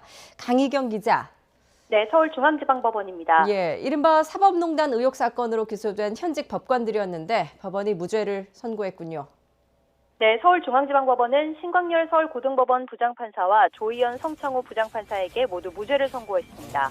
신 부장판사 등은 2016년 정은호 게이트 당시 영장 전담 재판부를 통해 검찰 수사 상황 등을 수집한 뒤 법원 행정처에 보고한 혐의로 재판에 넘겨졌습니다. 당시 신광열 부장판사는 서울중앙지방법원 형사수석 부장판사, 조희연, 성창호 부장판사는 서울중앙지법 영장 전담 법관이었습니다. 검찰은 사법부를 향한 수사 확대를 저지하기 위해 이들이 법원 행정처의 지시를 받고 조직적으로 수사 기밀을 파악해 유출한 것으로 보고 기소했는데요. 재판부는 당시 행정처가 수사 확대를 저지할 목적으로 검찰 압박 방안을 마련해 실행한 것으로 보기 어렵다고 판단했습니다. 또 신 부장판사도 사법행정 차원에서 법관 비위와 관련한 내용을 행정처에 보고했을 뿐 지시를 받고 부당한 조직 보호를 위해 수사 기밀을 수집해 보고한 것으로 보기 어렵다고 밝혔습니다. 신 부장판사와 조희연 성창호 부장판사 사이의 공모관계도 인정하지 않았습니다. 영장 법관으로서 당시 형사수석 부장판사에게 한 보고가 행정처에 전달된다는 사실을 인식하지 못한 것으로 보이고 직무상 행위로서도 정당성을 갖는 만큼 공소사실이 증명되지 않는다는 겁니다. 더 나아가 신 부장판사가 행정처의 일부 내용을 유출한 데 대해서도 죄가 되지 않는다고 판단했습니다. 당시 검찰이 언론에 브리핑하거나 검찰 관계자가 행정처 관계자에게 내부 정보를 알려준 점 등을 근거로 들었는데요. 이 사건의 수사 정보가 실질적으로 보호할 가치가 있는 공무상 비밀에 해당하지 않고 따라서 국가의 범죄 수사나 영장 재판 기능에 장애를 초래했다고 볼 수 없다고 판단했습니다. 선고를 마친 뒤 신광열 부장판사는 현명한 판단을 한 재판부에 경의를 표한다고 밝혔고 성창호 부장판사 측 변호인은 결과가 최종 확정된 뒤 입장을 밝히겠다고 말을 아꼈습니다. 이번 사건은 행정권 남용 의혹 사건 중 두 번째 선고로 현직 법관에 대한 법원의 판단이 나온 건 이번이 처음입니다. 앞서 유해용 전 연구관도 재판 관련 자료를 누설한 혐의로 기소됐지만 1심에서 무죄를 선고받았습니다. 이들의 혐의는 양승태 전 대법원장과 임종원 전 차장 등 전직 사법부 수뇌부들의 공소 사실에도 포함된 만큼 양 전 대법원장 등의 사건 결론에도 어느 정도 영향을 미칠 것으로 보입니다. 지금까지 서울중앙지방법원에서 YTN 강희경입니다. 이재용 삼성전자 부회장이 수면 마취제인 프로포폴 주사를 상습적으로 맞았다는 의혹이 제기돼 검찰의 수사에 나섰습니다.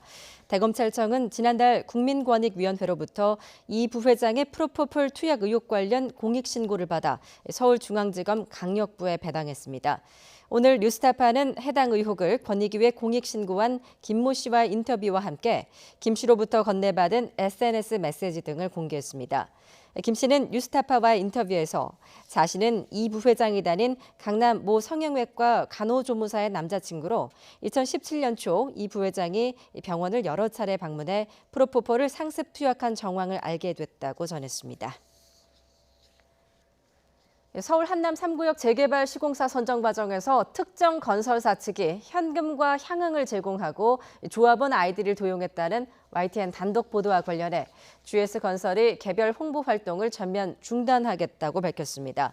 또 국토부와 서울시가 정한 방침을 보다 세밀하게 살피고 철저히 지켜 수주 문화 변화의 필요성이 어느 때보다 절실한 상황이라고 덧붙였습니다. GS건설은 이와 함께 한남 3구역 조합원들에게 알릴 글을 보내 1차 입찰 때와 같은 일이 반복돼 사업이 더 이상 지연돼서는 안 되는 만큼 오직 최고의 사업 제안서로 입찰에 참여하겠다고 설명했습니다. 영화 기생충이 미국 아카데미상 수상에 힘입어 전 세계에서 다시 흥행몰이를 하고 있습니다. 북미 지역에서는 지난해 개봉 이후 처음으로 박스오피스 4위로 급상승했고 이제 막 개봉한 나라에서도 인기를 얻고 있습니다. 김혜은 기자가 보도합니다. 미국 아카데미상 시상식 뒤 할리우드 극장가에 다시 걸린 기생충. 영화를 잘 알지 못했던 관객들도 오스카상을 계기로 관심을 갖기 시작했습니다. I didn't heard about Parasite before the Oscars, so I'm probably gonna watch it. A lot of people have a lot of expectations on the movie, so yeah. 기생충은 북미에서 지난해 10월 개봉한 이래 11월에 딱 하루 박스오피스 8위를 기록한 것을 빼고는 줄곧 10위권 밖이었습니다. 그런데 지난 9일 시상식 이후 박스오피스 4위로 껑충 뛰었습니다. 현지 시간 11일 기준 매출액도 지난주보다 192.7% 늘었습니다. 이탈리아에서는 개봉하자마자 박스오피스 1위를 차지했고 영국에선 개봉 첫 주말 4위로 출발했는데 비영어권 영화 오프닝 성적으로는 역대 최고입니다. 재개봉 열풍도 거셉니다. 베트남, 터키, 인도네시아 등에서 재상영을 결정했고 우리나라에서도 시상식이 열린 지난 10일 재개봉한 뒤 박스오피스 5위에 올랐습니다. 특히 오는 26일부터는 흑백 버전이 개봉될 예정이어서 기생충 열풍은 더 이어질 것으로 보입니다. 전 세계 매출액 역시 조만간 2천억 원을 넘어설 것으로 보여 비영어권 영화 역대 최고 기록인 와호장룡의 2,500억 원을 넘어설지도 관심입니다. YTN 김혜은입니다. 미국에서는 대선에 나설 후보를 가리는 경선이 한창인데요. 두 번째 경선인 뉴햄프셔주 프라이머리, 즉 예비선거에서 민주당의 버니 샌더스 후보가 역전에 성공했습니다. 1위 득표율이 역대 최저일 정도로 그 어느 때보다 치열한 승부가 펼쳐졌습니다. 워싱턴 강태욱 특파원의 보도입니다. 미국 민주당의 대선 후보 선출을 위한 2차 경선인 뉴햄프셔 프라이머리. 대의원 24명을 놓고 벌인 승부에서 1위는 아이오와에서 2위에 그쳤던 샌더스 상원의원. It's on to Nevada, it's on to South Carolina, it's on to win the Democratic nomination. And together, I have no doubt that we will defeat Donald Trump. 득표율은 26%에 육박한 수준에 불과해 2016년 경선 때 60.1%의 절반에도 미치지 못했습니다. 이는 민주당과 공화당을 통틀어 역대 뉴햄프셔 1위 주자 가운데 가장 낮은 수준입니다. 2위와 득표율 차도 1.5% 수준에 불과했습니다. 아이오와에서 이변을 만들어냈던 부티지지 후보와 박빙의 양강 구도를 유지한 셈입니다. A fresh outlook is what makes new beginnings possible. It is how we build a new majority. And election after election has shown us that putting forward a new perspective is how Democrats win the White House, and we will win the White House. 하지만 뉴햄프셔 민주당 경선에 참여한 유권자 수는 역대 최고 수준으로 치솟았습니다. 28만 3천여 명으로 25만 명 수준이던 2016년을 훌쩍 넘어선 겁니다. 10명 넘는 주자들이 난립한 가운데 박빙의 양강 구도와 참여율에서 보듯 민주당의 대선 경선은 어느 때보다 치열해졌습니다. 앞으로 이어질 네바다주와 사우스캐롤라이나주에 이어 다음 달 3일 14개 주의 경선이 일제히 치러지는 슈퍼 화요일까지 그만큼 관심도 높아지고 있습니다. 워싱턴에서 YTN 강태욱입니다. 호주의 대형 산불 원인과 관련해 호주 의회에서 방화 가능성에 대해 공식 수사가 필요하다는 주장이 제기됐다고 영국 일간지 더 타임스가 보도했습니다. 보수 성향 자유당 소속의 콘세타 피에라반티 웨일스 상원 의원은 현지 시각 12일 호주 의회에서 산불 사태와 관련해 방화범의 공격 가능성에 대한 느낌을 줄 뿐 아니라 조직적인 수준임을 암시한다고 주장했습니다. 웨일스 의원은 그들이 단독으로 한 것인지 아니면 환경 테러를 저지르는 사악한 집단의 일원이냐고 질의하면서 이번 산불 사태의 원인에 대한 호주 정부의 공식 수사를 요구했습니다. 국제 유가가 급등했습니다. 현지 시간 12일 뉴욕 상업거래소에서 3월 인도분 서부 텍사스산 원유는 1배럴당 2.5% 오른 51.17달러에 거래를 마쳤습니다. 서부 텍사스산 원유는 지난달 3일 이후 최대 상승폭을 기록하면서 50달러 선을 회복했습니다. 코로나19가 확산하면서 국제 유가에 지속적으로 하락 압력을 가하고 있지만 석유 수출국 기구가 추가 감산에 나설 거라는 전망에 무게가 실리면서 유가가 큰 폭으로 상승했다고 CNBC 방송은 전했습니다. 미국 교육부가 하버드대와 예일대를 상대로 중국과 사우디아라비아 등 외국으로부터 불법 기부금을 받았는지 조사에 착수했다고 블룸버그 통신이 보도했습니다. 블룸버그 통신에 따르면 교육부는 현지 시간 11일 공문을 보내서 외국에서 받은 선물이나 계약에 대한 자료를 제출하라고 요구했습니다. 교육부 관계자는 대학의 해외 기부금 수수와 관련해 최근 수년간 법을 준수하지 않는 행태가 만연하다고 말했습니다. 월스트리트 저널에 따르면 교육부는 미국 대학들이 중국과 사우디 등 외국으로부터 받은 자금 65억 달러, 우리 돈으로 약 7조 7천억 원을 신고하지 않은 사실을 발견하고 관련 내용을 확인 중에 있습니다. 국내에서 이틀째 환자가 발생하지 않아 확진자는 28명을 유지하고 있습니다. 이미 퇴원한 7명 외 환자들의 상태도 대부분 안정적이어서 추가로 퇴원하는 사례가 이어질 전망입니다. 3차 전세기로 입국한 교민과 가족 가운데 의심 증상을 보인 5명과 자녀 2명 등 7명 모두 음성 판정을 받아서 이천의 국방어학원으로 이동했습니다.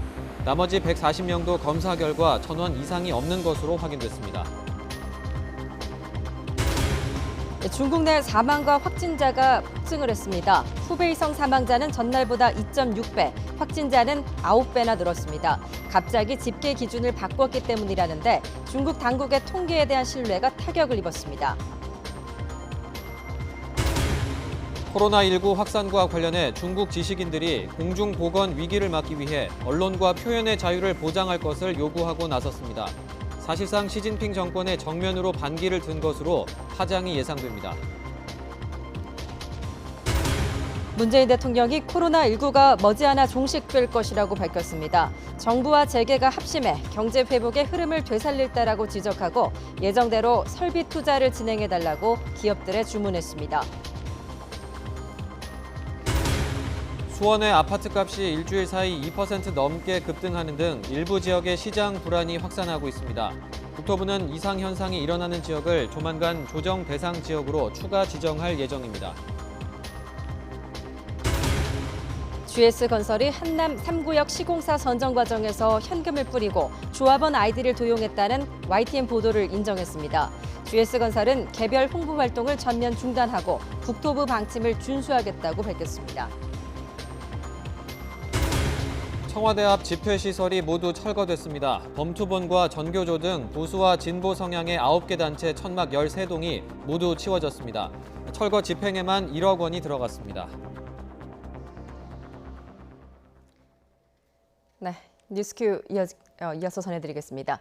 중국 우한에서 온 3차 교민 가운데 의심 증상을 보였던 5명 모두 음성으로 확인돼 이천에 있는 임시생활시설로 옮겨졌습니다. 네, 1, 2차 입국 교민들은 퇴소를 앞두고 마지막 바이러스 검사를 받고 있습니다. 박희재 기자가 보도합니다. 중국 우한에서 3차 입국한 교민과 중국인 가족 가운데 코로나19 유증상자 5명이 바이러스 검사에서 모두 음성 판정을 받았습니다. 자녀 2명도 문제가 없는 거로 나와 7명 모두 이천 국방어학원 임시생활시설에 입소했습니다. 병원 관계자는 7명 모두 발열과 기침 등 증상도 비교적 심각하지 않은 편이었다고 설명했습니다. 먼저 입소한 3차 교민 140명도 바이러스 진단 검사에서 모두 음성 판정을 받았습니다. 입소 후 의심 증상을 보여 병원으로 옮겨진 교민도 없었습니다. 이천의 임시생활시설로 입소하신 140명에 대한 전수검사 결과 역시 모두 음성으로 확인되었습니다. 지난달 31일과 이달 1일 입국한 1, 2차 교민들은 퇴소를 앞두고 마지막 바이러스 검사 결과를 기다리고 있습니다. 1차 검사에선 모두 음성으로 확인돼 2차 결과도 음성 판정을 받을 경우 15일과 16일 잇따라 퇴소할 예정입니다. 오늘 아마 검체 채취가 이루어지면서 검사가 진행될 예정입니다. 그래서 검사 결과가 음성이면은 격리 해제는 진행할 예정이고. 다만 1차 교민 가운데도 음성에서 양성 판정된 2사례가 있는 만큼 이상 증세를 보이는 환자가 추가로 발생할 가능성도 배제할 수 없습니다. 보건당국은 교민들이 퇴소한 뒤에도 생활을 지원할 계획을 검토하고 있다며 조만간 관련 내용을 발표할 예정입니다. YTN 박희재입니다. 중앙방역대책본부는 오늘 오전 9시 기준으로 추가 발생한 코로나19 확진자는 없다고 밝혔습니다. 신규 환자는 발표 시점 기준으로 지난 11일 오전 9시에 28번째 확진자가 발표된 뒤 이틀째 나오지 않았습니다. 현재 국내 확진자는 모두 28명으로 이 가운데 7명이 퇴원했고 나머지 21명은 격리 병상에서 치료를 받고 있습니다. 확진자를 제외한 의심 환자는 5,769명으로 이 가운데 5,099명이 음성 판정을 받았고 나머지 670명은 현재 검사가 진행 중입니다. 코로나19에 감염이 됐더라도 젊고 건강한 환자는 특별한 치료 없이도 증상이 호전되는 것으로 나타났습니다. 하지만 고령이고 중증 환자인 경우에는 에이즈 치료제를 가급적 빨리 투여하는 것이 권고됐습니다. 한영규 기자가 보도합니다.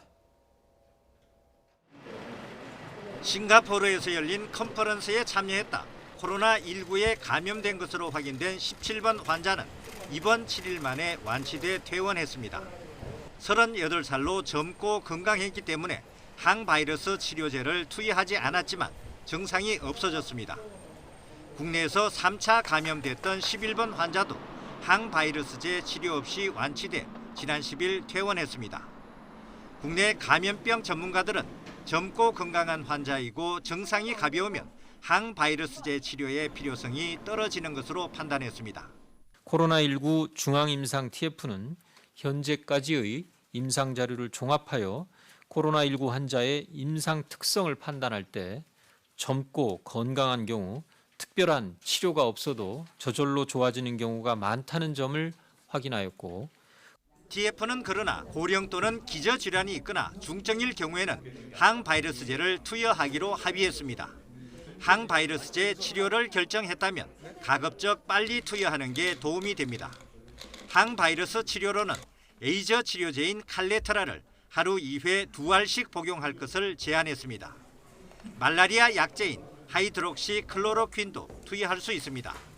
또 3번 환자와 접촉하고 17일 만에 확진된 28번 환자는 무증상이거나 본인이 느끼지 못할 정도로 경증인 상태에서 회복기 중에 확인됐을 가능성이 있다고 TF는 밝혔습니다. 이 때문에 이 환자의 사례가 코로나19 잠복기를 14일 이상으로 늘려야 할 근거가 되지 못한다고 봤습니다. YTN 한영규입니다. 코로나19 사태 속에 수급 부족 현상이 발생하고 있는 보건용 마스크의 대량 불법 반출 행위가 세관에 적발됐습니다. 관세청은 보건용 마스크 불법 반출을 막기 위해서 지난 6일부터 집중 단속을 벌인 결과 일주일 사이 73만 장의 반출을 차단했다고 밝혔습니다. 이번에 적발된 건수는 모두 72건, 마스크 73만 장으로 이 가운데 불법 수출로 의심되는 10건, 63만 장에 대해서는 조사에 착수할 방침입니다. 특히 이 가운데는 식품의약품안전처의 인증을 받은 것처럼 무단으로 인증 마크를 사용해 허위 신고한 경우도 있었는데 이는 중국에서 한국산 인증 마스크의 인기가 높은 점을 노린 것으로 드러났습니다. 코로나19의 확산으로 보건용 마스크 가격이 70% 이상 오른 것으로 파악됐습니다. 서울시에 따르면 지난달 31일부터 시내 소매점 12,000곳을 점검한 결과 보건용 마스크는 KF94 기준 개당 2,000원에서 4,000원에 판매됐습니다. 이는 2018년 4월 평균 가격 1,182원보다 69%에서 238%까지 오른 것입니다.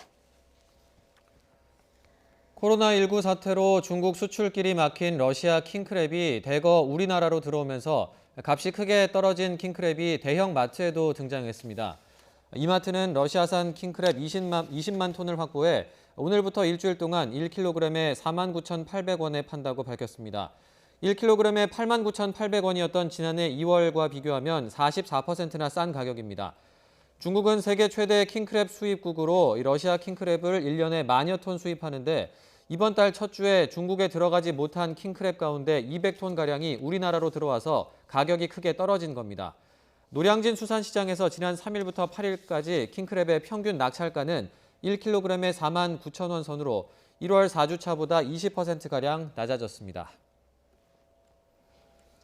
국내 코로나19의 확산세가 주춤한 가운데 문재인 대통령은 이 사태가 머지않아 종식될 것이라면서 심리적인 대전환이 필요하다고 강조했습니다. 네, 기업은 계획대로 투자를 하고 정부도 적극적으로 지원하겠다고 약속했는데 경기 회복의 흐름을 되살리는 행보에 집중하고 있습니다. 김도원 기자입니다. 문재인 대통령과 이재용 삼성전자 부회장 등 6개 대기업 대표, 경제 5단체장이 한자리에 모였습니다. 코로나19로 예상치 못한 타격을 입은 경제를 회복시킬 방안을 논의하는 자리입니다. 문 대통령은 기업의 끊임없는 도전이 국민의 희망이 되고 있다고 평가하며 영화 기생충을 예로 들었습니다. CJ그룹이 투자한 영화 기생충이 아카데미 작품상을 비롯한 사관왕의 영예를 차지했습니다. 한류 문화의 우수성을 또 한 번 세계에 보여준 쾌거입니다. CJ그룹은 자산 순위로는 10위권 바깥이지만 중국 내 사업 규모와 함께 기생충의 성공도 초청에 반영된 것으로 보입니다. 문 대통령은 방역 당국의 노력으로 코로나19가 안정적으로 관리되고 있다고 진단했습니다. 그러면서 기업들은 예정했던 설비 투자를 차질 없이 진행해달라고 당부했습니다. 코로나19는 머지않아 종식될 것입니다. 이제는 정부와 경제계가 합심하여 코로나19의 피해를 최소화하고 경제 회복의 흐름을 되살리는 노력을 기울일 때입니다. 기업 활동 지원을 위한 과감한 세제 감면과 규제 특례는 물론 금융 지원, 업종별 대책 마련 계획도 밝혔습니다. 하루 전 남대문 시장 방문에 이어 소상공인, 중소기업 등에 대한 지원도 다시 약속했습니다. 기업인들은 중국 현지 공장의 정상 조업과 적극 행정을 위한 정부 차원의 뒷받침을 요청했습니다. 이번 사태에 한해서 정책 감사를 좀 폐지하는 수준까지 파격적으로 좀 운영이 된다면 공무원들이 이번 사태에 대비하는 정책 개발이나 집행에 조금 더 활발히 움직이고 문 대통령은 신종 감염병이라고는 하지만 너무 위축돼 있다며 심리적 대반전이 필요한 때라고 강조했습니다. 시장 상인부터 대기업 총수까지 차례로 만나면서 발빠른 분위기 전환을 모색하고 있습니다. YTN 김도훈입니다. 중국에서 2달여간 코로나19로 인한 누적 사망자와 확진자가 각각 1,300명과 5만 9천 명을 넘어섰습니다. 중국 국가위생건강위원회는 현지 시각으로 12일 0시 기준으로 전국 코로나19 누적 확진자가 4만 4,653명, 사망자는 1,113명이라고 밝혔습니다. 13일 중국 중앙TV에 따르면 중국 내 코로나19 피해가 가장 심각한 후베이성은 지난 12일 하루 동안 확진자가 14,840명, 사망자가 242명 늘었다고 발표했습니다. 이처럼 신규 확진자가 늘어난 것은 확진 범위에 감염이 90% 이상 확실한 임상 진단을 받은 13,332명이 새로 포함됐기 때문입니다. 시진핑 중국 국가주석이 현재 코로나19 확산 방지를 위한 가장 힘겨운 중요 국면에 도달했다면서 총력 대응을 촉구했습니다. 이런 가운데 중국의 지식인 수백 명이 언론과 표현의 자유를 요구하는 청원서에 서명하는 등 사실상 시진핑 정권의 정면으로 반기를 들었습니다. 이동우 기자가 보도합니다. 시진핑 중국 국가주석이 코로나19 대응책을 논의하기 위해 공산당 중앙정치국 상무위원회를 열었습니다. 시 주석은 의료진이 앞장서서 헌신하며 전국 민중이 단결해 분투하고 있다며 이러한 노력을 거쳐 전염병 상황이 긍정적으로 바뀌고 방제 작업이 긍정적인 효과를 거뒀다고 평가했습니다. 시 주석은 앞서 베이징 의료 현장을 방문하고 코로나19 발병지 우한의 의료진과 화상 통화를 하면서 격려하기도 했습니다. 代表党中央向你们也向全国的抗击疫情战斗中的医护工作者致以崇高的敬意和衷心的感谢.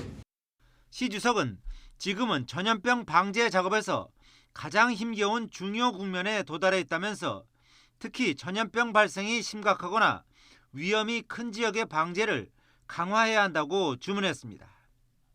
중국 정부는 기업의 조기 복귀를 촉진하고 적극적인 재정 정책을 통해 경기 부양에도 나서기로 했습니다.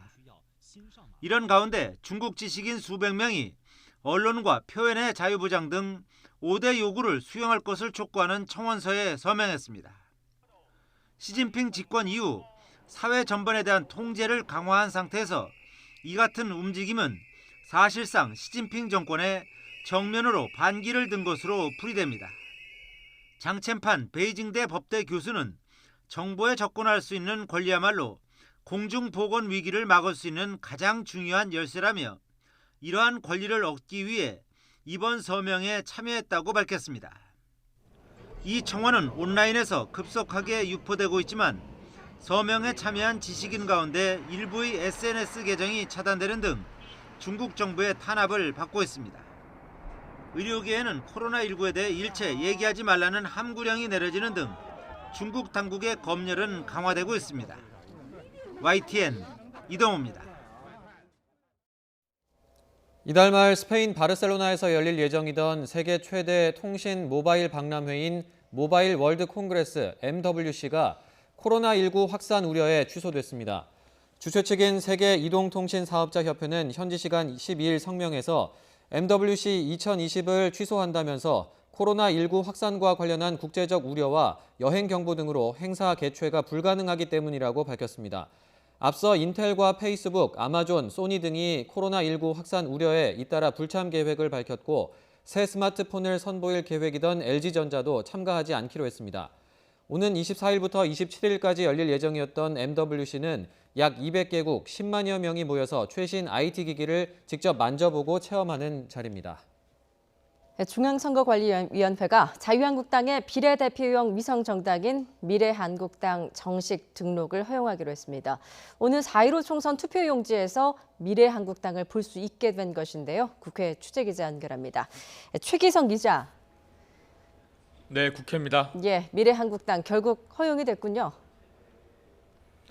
네, 선관위는 정당법상 등록 요건인 정당 명칭과 사무소 소재지 등을 심사한 결과 문제가 없다며 이같이 발표했습니다. 앞서 민주당에서 문제 삼았던 자유한국당 사무실과 주소가 같다는 지적에 대해서는 현행 정당법은 주소지가 같다는 이유만으로 등록을 거부할 수 없다고 선관위는 전했습니다. 여기에 오늘 오전 자유한국당은 5.18 비하 발언으로 당 윤리위에서 제명 결정이 내려진 이종명 의원을 1년 만에 제명 처리하기도 했습니다. 위성정당 파견을 위한 조치입니다. 앞서 민주당 이인영 원내대표는 개정 선거법 취지를 훼손하는 태행적 행위라고 비판하기도 했습니다. 한편 선관위는 안철수 전 의원이 추진하는 국민당 당명은 국민새정당과 구별되지 않는다는 이유로 보완을 요청했습니다. 네, 통합신당준비위원회도 신당 명칭을 확정하는 등 선거 준비에 속도를 내고 있다고요? 네, 통준위 박형준 공동위원장은 통합이라는 가치, 연대라는 의미의 차원에서 미래통합당으로 이름을 정했다고 했습니다. 대표는 한국당 황교안 대표가 그대로 맡기로 했고 지도부는 한국당 최고위를 확대 개편해서 꾸리기로 했습니다. 공관위는 최대 13명으로 한국당 공관위를 기본으로 확대하기로 했습니다. 현재 시점을 기준으로 한국당 106석, 새로운 보수당 8석, 전진당 1석을 합치면 미래통합당은 115석이 됩니다. 예, 민주당도 총선 준비에 속도를 내고 있는데 예비 후보 면접이 오늘이 마지막 날 아닙니까? 네, 그렇습니다. 오늘이 민주당 예비 후보 면접 마지막 날인데 공관위는 잠시 뒤인 오후 6시 브리핑을 예고했습니다. 민주당 원혜영 공천관리위원장은 심사 결과를 검토해서 이르면 내일, 길어지더라도 오는 16일쯤 1차 경선 지역을 발표하겠다고 밝혔습니다. 전략공천 지역은 다음 주에 발표하기로 했습니다. 한편 민주당 공관위는 후보자 간 상호 비방이 잇따르고 있다면서 예비 후보들에게 경고성 문자 메시지를 보냈습니다. 공관위는 당내 결속을 저해야 하는 행위가 거듭되면 공천 배제와 같은 불이익을 주겠다고 했습니다.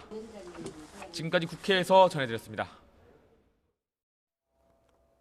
네, 가칭 국민당의 안철수 창당준비위원장이 21대 국회에서 추진할 당의 공약을 발표했습니다. 키워드는 공정이었는데 안 위원장은 우리 사회가 공정하냐는 질문으로 포문을 열었습니다. 대통령께서는 취임사에서 기회는 균등하고 과정은 공정하며 결과는 정의로울 것이라고 말씀하셨습니다.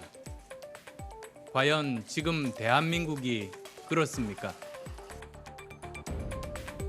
네, 안 위원장은 조국 법무부 장관 임명이 공정의 기준에 못 미치는 부끄러운 결정이었다고 비판했는데요. 또 진영에 종속된 사람들을 동원했다며 서초동 집회는 이 정권의 도덕적 타락을 상징적으로 보여준다고 날을 세우기도 했습니다. 공정사회를 만들기 위한 방법으로는 5가지를 제시를 했는데 로스쿨과 의학전문대학원을 폐지하고 또 사법시험을 부활시켜서 이른바 부모 찬스를 없애겠다는 내용 등이 포함이 됐습니다.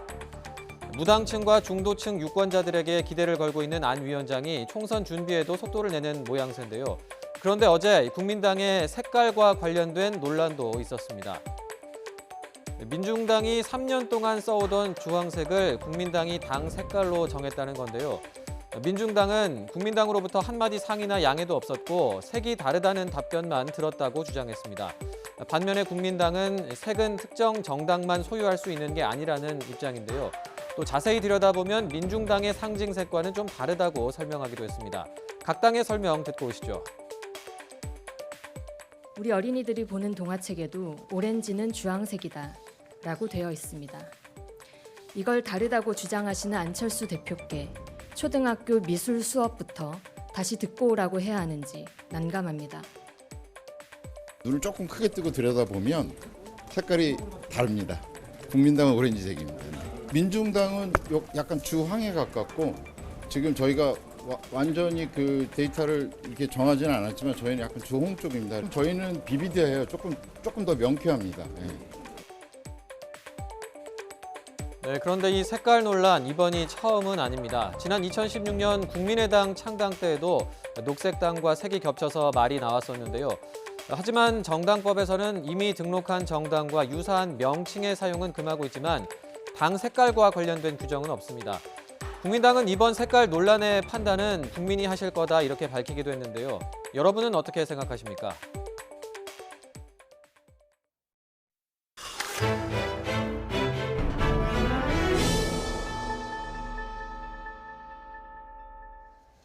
양승태 사법부 시절 영장심사 단계에서 검찰 수사 상황을 법원 행정처에 유출한 혐의로 기소됐던 현직 판사들이 1심에서 모두 무죄를 선고받았습니다. 서울중앙지방법원은 신광열 서울고등법원 부장판사와 조의연 성창호 부장판사에게 무죄를 선고했습니다. 재판부는 당시 검찰이 언론에 브리핑을 하거나 법원 행정처 관계자와 내부 정보를 공유한 점을 보면 수사 정보가 실질적으로 보호할 가치가 있는 공무상 비밀에 해당하지 않는다고 판단했습니다.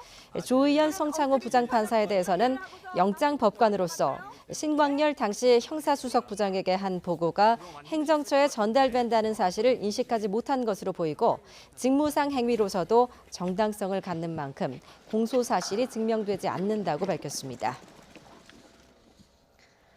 박근혜 정부 시절 전경련 측의 친정부 성향의 보수단체 지원을 강요한 혐의로 기소된 김기춘 전 대통령 비서실장 등에 대해 대법원이 2심 재판을 다시 하라고 판결했습니다.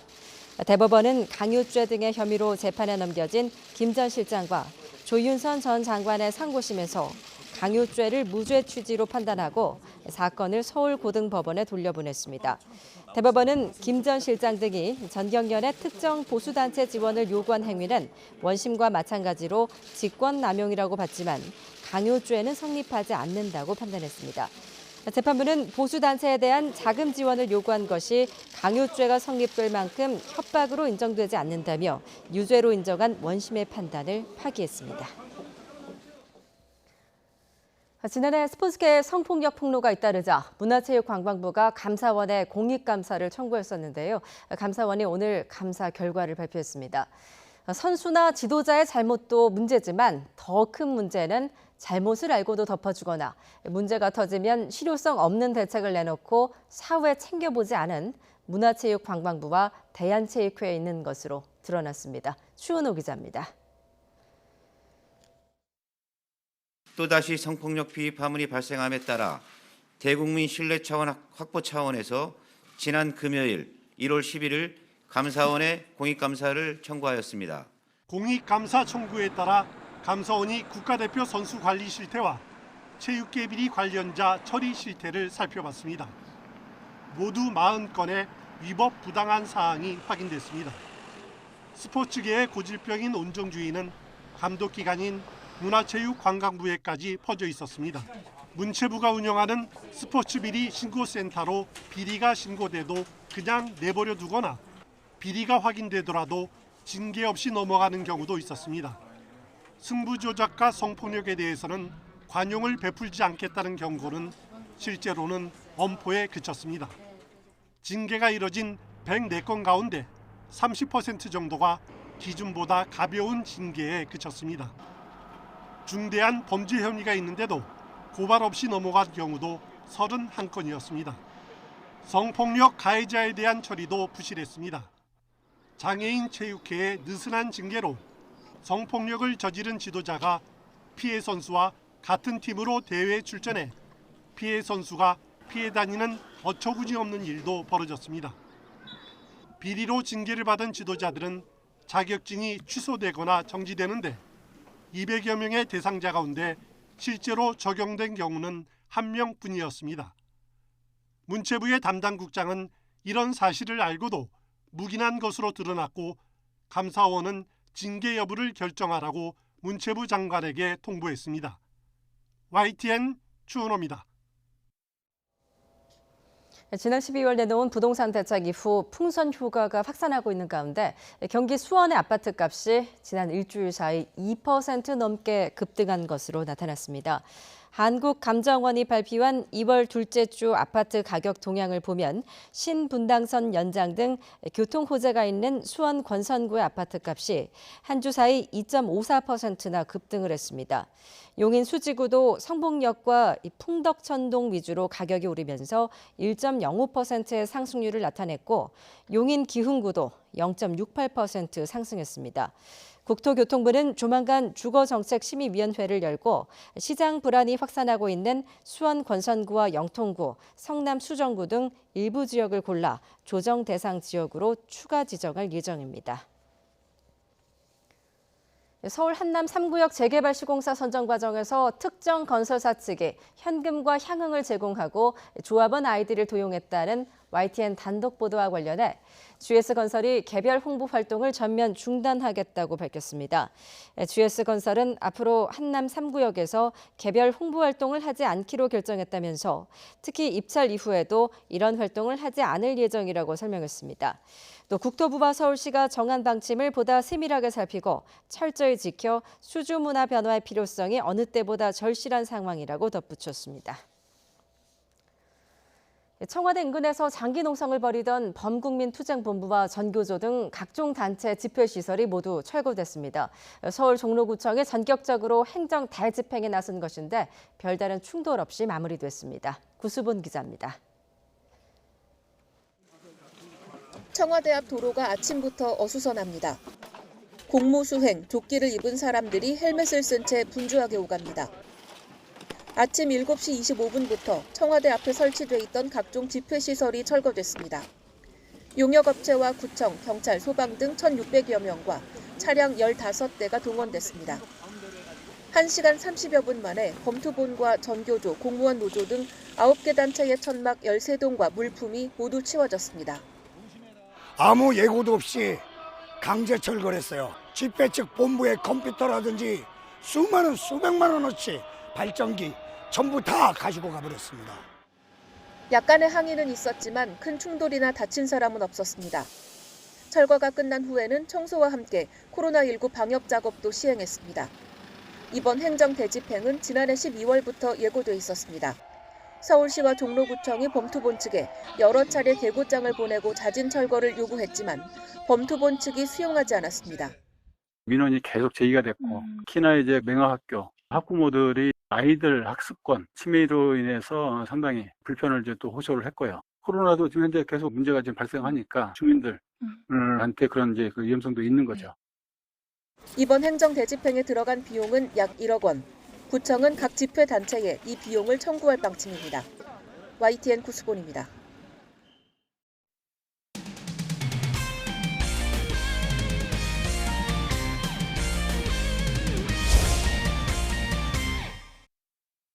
LPGA 투어 한다 호주 오픈 첫날 경기에서 박인비 선수가 공동 2위에 올랐습니다. 샷 이글을 포함해서 6언더파를 기록했는데요. 화면 함께 보시죠. 네, 파4 1번 홀 박인비의 세컨샷입니다. 그린에 떨어진 공이 2번 튕기더니 그대로 홀로 들어가며 샷 이글이 됩니다. 박인비는 지난주 빅 오픈 1라운드에서도 샷 이글에 성공했는데요. 일주일 사이 두 번째입니다. 기분 좋게 출발한 박인비는 샷 감각을 이어갔습니다. 이글 1개에 버디 6개를 잡았고 보기는 2개로 막아서 6언더파를 기록했습니다. 공동 2위에 오른 박인비는 개막전 준우승에 이어 다시 한번 우승 기대감을 높였습니다. 핫6 이정은도 박인비와 함께 6언더파 공동 2위에 올랐습니다. 버디는 8개를 잡았고 보기는 2개로 막았습니다. 잉글랜드의 조디 이워트가 한타차 선두인 가운데 최나연과 조하연은 4언더파 공동 7위에 올랐습니다.